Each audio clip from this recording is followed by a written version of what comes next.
முக்கிய நிகழ்வுகள் சிலவற்றை முதன்மை செய்திகளாக இப்போது பார்க்கலாம். செய்திகளை தொடர்வது சிறிய இடைவேளை. தொடர்ந்து முதன்மை செய்திகளை பார்க்கலாம். அண்மை செய்திகளுக்கு தொடர்ந்து இணைந்திருங்கள் சன் நியூஸ் தொலைக்காட்சியுடன்.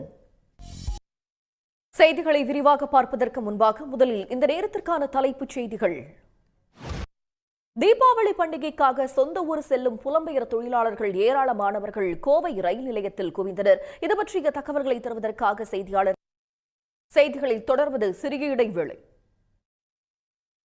தொடர்ந்து செய்திகளை பார்க்கலாம்.